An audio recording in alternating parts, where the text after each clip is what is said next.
This bulletin proudly brought to you in association with Alex Campbell's Menswear.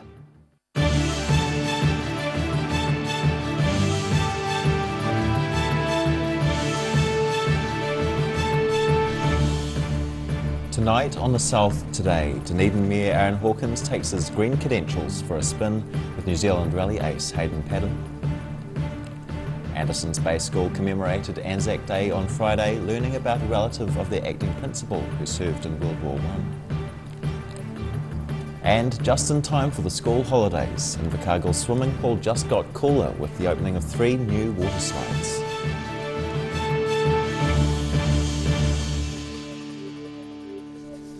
Tēnā koutou katoa, ngā mihi o te ahiahi nei, kia ora. I'm Simon Anderson. Dunedin Mayor Aaron Hawkins had a white-knuckle experience when he took a quick spin with Kiwi rally star Hayden Paddon. The non-driving mayor got to ride in Paddon's new experimental electric-powered rally car during the Otago rally at the weekend. Dunedin Mayor Aaron Hawkins admitted to a case of the jitters before being taken on a demonstration spin by New Zealand rally champion Hayden Paddon during the tarmac superstage of the Otago rally. This is the craziest thing that a publicist has talked me into doing as mayor so far, yes. I'm sure the mayor will know his way around these streets because this is his town, so let's see what he's like on the pace notes. The electric-powered rally car was able to throw the non-driving mayor around corners with gut-wrenching G-forces he may not have experienced before, leaving the city leader, for once, almost lost for words. Yeah, it's he was showing off out there, obviously. Doing donuts on purpose. But it was good to be forewarned. While not yet competition ready, the Hyundai Kona electric rally car is being developed in-house at Paddon's Cromwell facility and is already attracting interest around the world. Well, I think there's only one option for the sport that's going to survive in the long run is get actively involved in the transition, and it's great that this work is being led here in New Zealand. It's remarkable, and it is, it's the only future, I think, in the long run. The 2-day Otago rally saw over 100 entries attempt to travel a total of almost 300 kilometres on mostly rough gravel roads, with the hard driving taking its toll on the vehicles, resulting in over half the cars failing to complete at least one of the 14 stages of the rally. But 2 punctures were not enough to prevent Hayden Paddon from winning the Otago rally for the 8th time. And it wasn't just the latest models racing around the rutted country roads, with the Otago Classic Rally being held at the same time. Dominated by Ford Escorts with the occasional Volkswagen Golf and Mazda RX-7 and similar cars of that era, the Classic event was won by Dean Buist. Classic 4-wheel drive rally cars had their own category, which saw a double roll performed by Amy Kiley in a Subaru Impreza H6 on Otokia-Kuri Bush Road near Henley. One of the more embarrassing driver moments over the weekend was Brian Green from Palmerston North briefly spinning out on his own sponsored corner. In Otago, the South Today. After more than a year, the first Trans-Tasman bubble flight into Queenstown has arrived. Stilt walkers danced and water cannons sprayed the tarmac ahead of Qantas flight QF121 from Sydney, which arrived at Queenstown Airport at about 2:30 this afternoon. About 30 minutes later, the terminal erupted with claps and cheers as the first international tourists the resort has seen since effectively last March walked into the arrivals hall. Around 100 people were on the flight. Air New Zealand's first Trans-Tasman service to Queenstown lands tomorrow. Anzac events are underway ahead of next Sunday's services for Anzac Day. Anderson's Bay school pupils heard the tragic story of their acting principal's great-uncle who served in World War I, never to return. Anderson's Bay school pupils wipe tears and some fidget, while others have eyes closed and heads bowed as the school commemorates Anzac Day. The acting principal says the school honours the day and treats it as a learning experience. When we have an Anzac service, we want to make it relevant to them and what they can understand. And in the past we've read Anzac stories. Glenda Thomas says it's all part of their education process. A few years back, she followed the story of her great-uncle, Private William Sheet, who served in World War I and lost his life at Polygon Wood in Belgium. It's a story she's sharing with her pupils, putting the war in a local context. And so it's about someone from our community who did go to World War I and very sadly didn't come back, which is very tragic. 23 he was when he died. The school chose to hold its Anzac Day service on the last day of the school term before holidays began this week. Glenda Thomas says with time it's easier to discuss losing relatives in the theatre of war than it was when she was young. He wasn't mentioned that much after because of the sadness that it caused. And certainly my mother never talked to me about it, or my grandmother.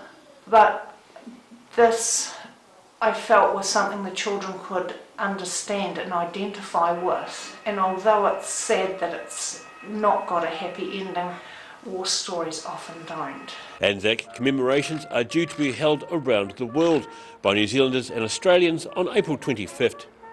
With dawn services set to return in Aotearoa after a break last year due to COVID-19 restrictions. In Dunedin, the South Today.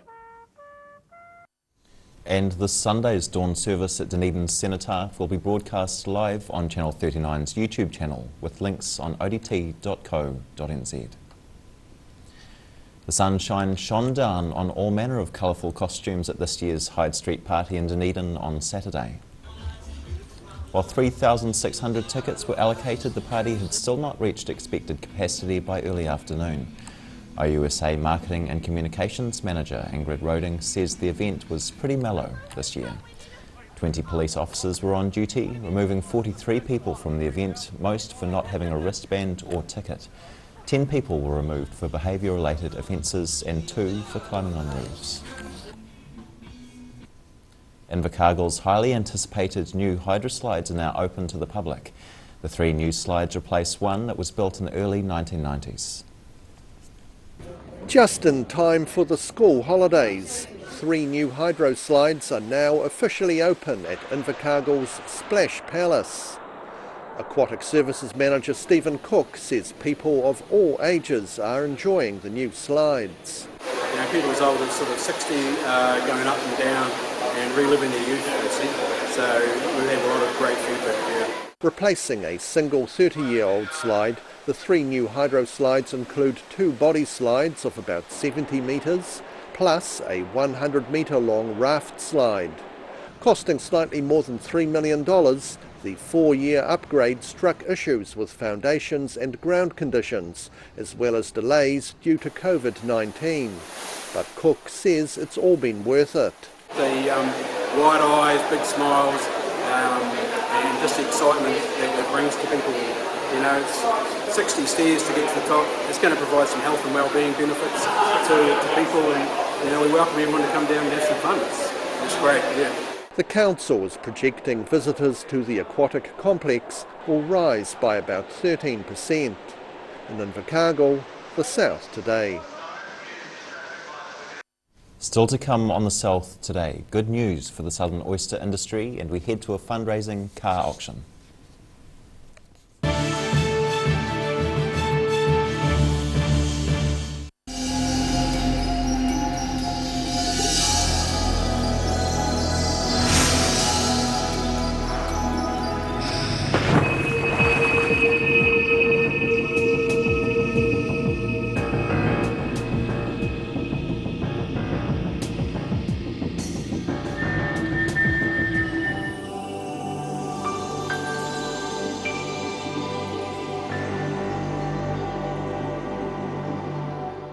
If you're at risk of developing melanoma skin cancer, you owe it to yourself to have a mole map. Mole map is coming to your area. Phone today to make an appointment. It could save your life. Hi, it's Lindsay here from Alex Campbell Menswear. Our 3 stores have got a deal for you. We're going hard, we're going early, so we've gone hard on the prices, 50% off, a great selection. shorts. Look at all these shorts. T-shirts, they're all half price. Check out all those tees along there. What about all these ones down here? Also at a great saving, 50% off. We're going hard, we're going early.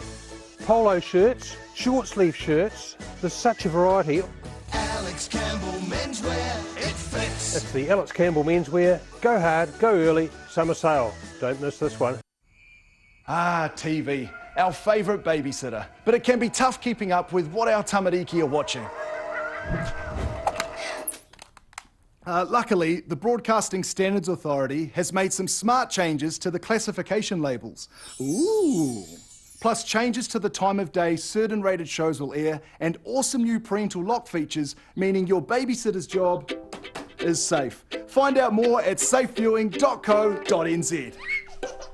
A poorly maintained heat pump can lose up to 35% of its output. The Mr. Heat Pump Cleaner team are experts. Their specially developed chemical wash is totally biodegradable. Call Mr. Heat Pump Cleaner and get the job done by the professionals.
No mai no, welcome back. Almost 1,000 samples of oysters tested after a parasite was detected last month near Stewart Island have no infection.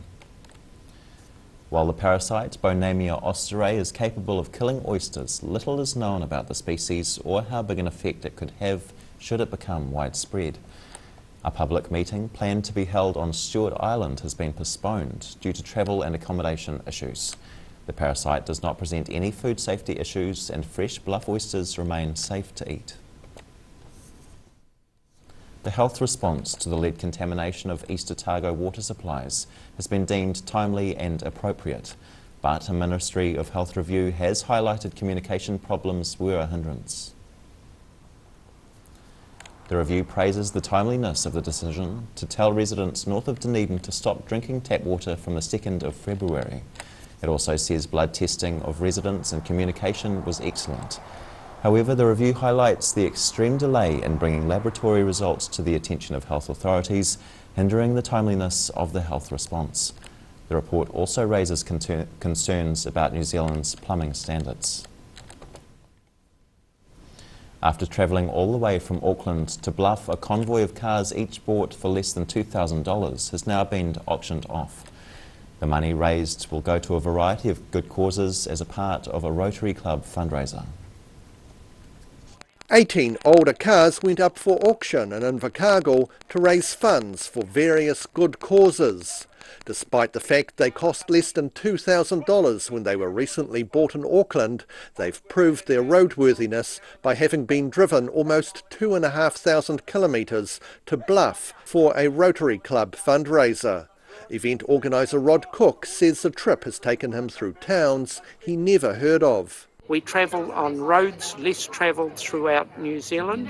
We go to places that most New Zealanders will never go to or have never even heard of. It's a fun event. We have a happy hour every day at 4:30, and we have a choice. We have a large barbecue trailer towed by the support vehicle, and we have about 5 barbecues in the 12 days of our trip. The auction of the now unwanted cars raised over $18,000. However, for Cook, the long journey is not quite over.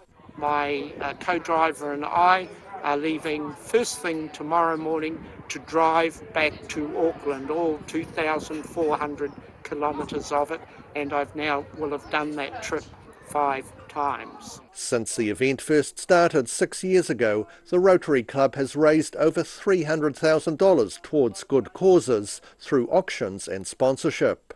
In Invercargill, the South Today. The Highlanders won their most recent home game in spectacular fashion. Playing against the Blues on Friday, the local team led at half-time and went on to win 35-29. It was hard, dedicated training that allowed the Highlanders to achieve a stunning 35-29 win over the Blues at Forsyth Bar Stadium on Saturday. That's according to their head coach, Tony Brown. Yeah, I think it makes you proud, and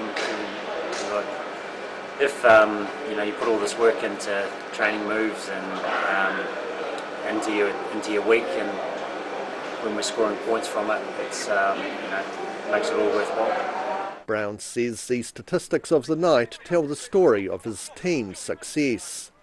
I just think our physical boys, we had to be really good defensively. We had to be good at the breakdown. I thought our breakdown was probably the best it's been all year. And our turnover percentage was 17% again. So we did that against the Crusaders. And it was the lowest I've ever seen as a coach. So we've done it again. So and if you're doing that, you're winning games of rugby. But due to points scored by other teams in the Super Rugby Aotearoa competition, the Highlanders are not going to be able to make the final.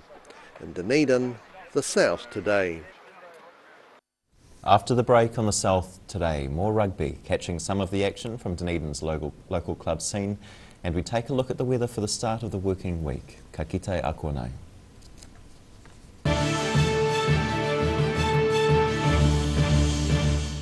Inside are all sorts of innovations from all over China.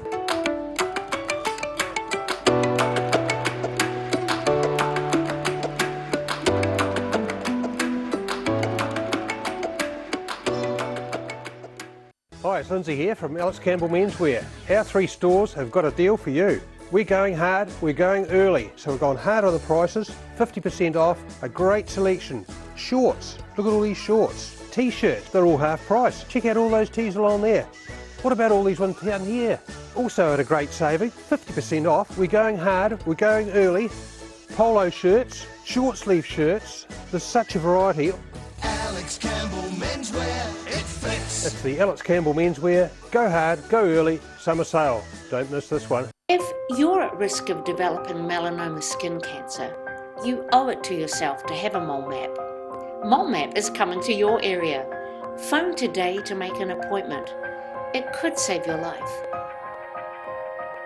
A poorly maintained heat pump can lose up to 35% of its output. The Mr. Heat Pump Cleaner team are experts. Their specially developed chemical wash is totally biodegradable. Call Mr. Heat Pump Cleaner and get the job done by the professionals.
Hoki Mai Noa. It was a nail-biter at Dunedin's Peter Johnston Park on Saturday. The Dunedin Sharks and Tyree Eels facing each other for the first time in this year's Premier Club Rugby season.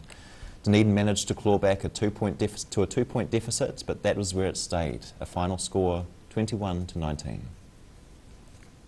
And with me I've got Kate Scott from Dunedin, the prop, and I've got Nick Henderson, the open side flank. I thought these two boys possibly the best players on the park today for their respective sides. I'll start with you though, Nick. It was a tough old day. You were down 12-7 at half time, but you probably dominated the first 15 to 20 minutes of the second half, then Dunedin came back strong. So, but you're happy enough? Yeah, I think you hit the nail on the head there, Paul. It was a tough old day at the office.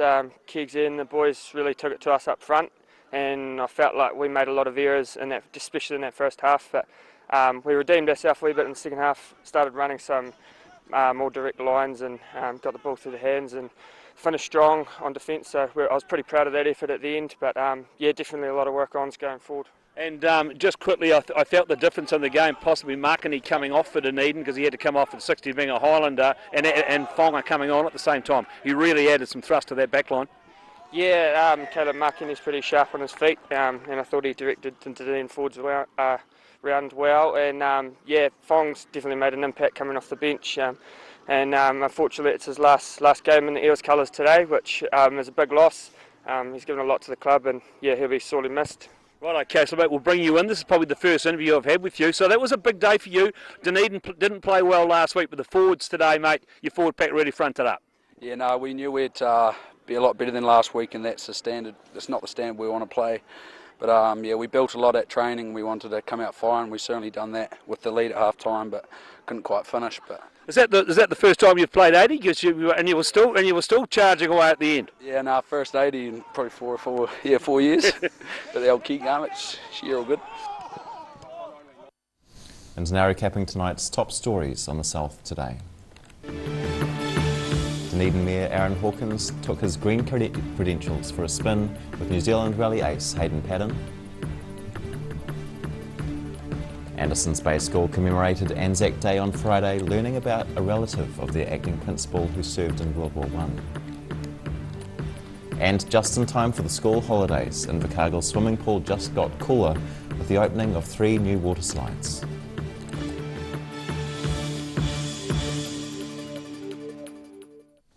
And now for a look at what's happening in tomorrow's ODT, we have editor Barry Stewart with us this evening. Kia ora, Hello, Barry. Simon. Of course, the big news today, the Australian and New Zealand travel bubble has opened.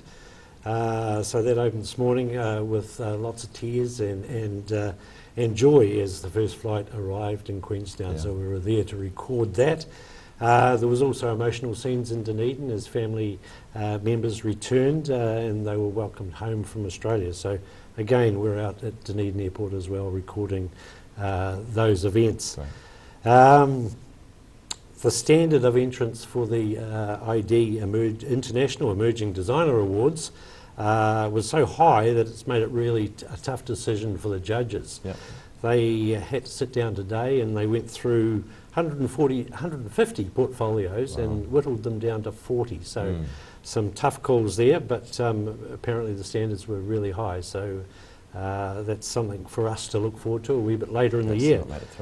We had a story last week about the Dunedin RSA choir being kicked out of their practice venue.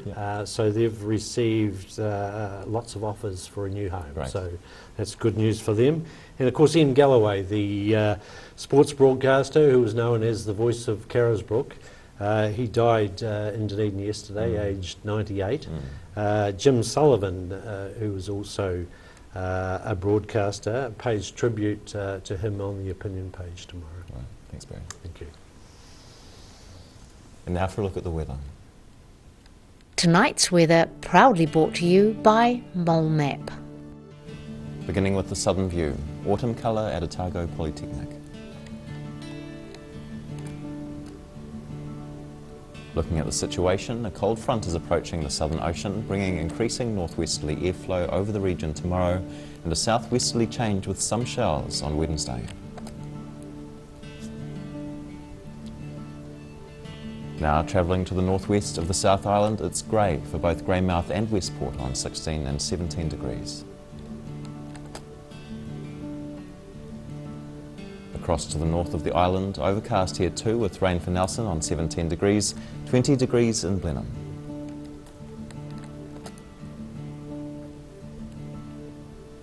Across to Canterbury, where the sun peeks through the clouds, Kaikoura, Christchurch and Ashburton have 17, 18 and 19 degrees respectively.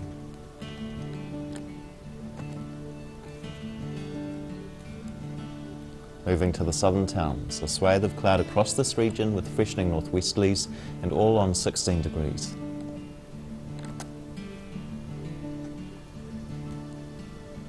In central, northwesterlies in Te Anau too, bringing rain later on. And 15 degrees. Fine everywhere else, just some light westerlies to freshen, an 18 degree high for Wanaka, Queenstown and Alexandra.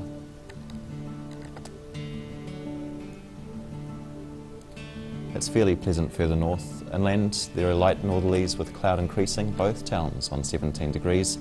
And it's fine on the coast, light winds here too, both Timaru and Oamaru reaching 19 degrees.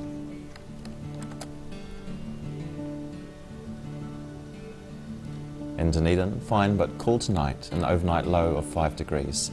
Tomorrow it's sunny again for these school holidays, just some scattered light cloud and variable winds, early northerlies turning to westerlies later on, a high of 18 and a low of 8.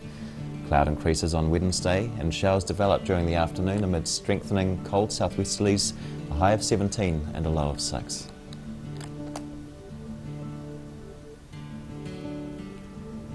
And in Invercargill, it's mostly cloudy tonight with a low of 9. The cloud only increases and thickens tomorrow as northwest winds increase before rain develops later on, a high of 16 and a low of 10. The rain eases to showers on Wednesday, cold southwest winds blowing, a high of 14 and a low of 7 degrees. That's the news this Monday. For the latest news from the southern region, head online to odt.co.nz and follow Channel 39 on Facebook and YouTube. We leave you with a quick demonstration on how you can make your own poppy for Anzac Day. Nō reira, kia pai te pō, ka kite anō. To make an Anzac poppy, you'll need these, plus a black pipe cleaner or wire covered in black wool. Cut out 2 squares, each 8 centimetres by 8 centimetres.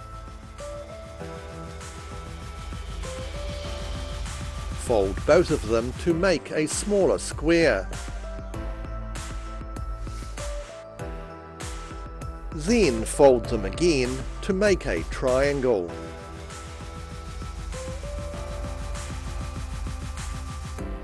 Cut out the petal shape.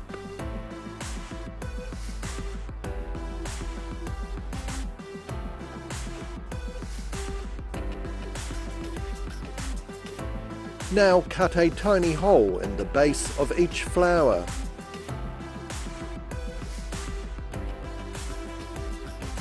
Make a spiral centre for the flower and thread the pipe cleaner through the holes.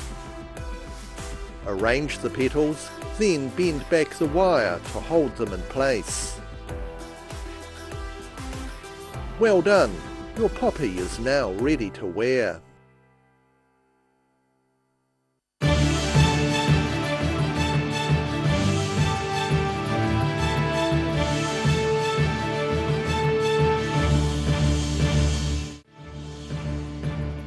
This bulletin proudly brought to you in association with Alex Campbell's Menswear. Supporting local content so you can see more of New Zealand on air.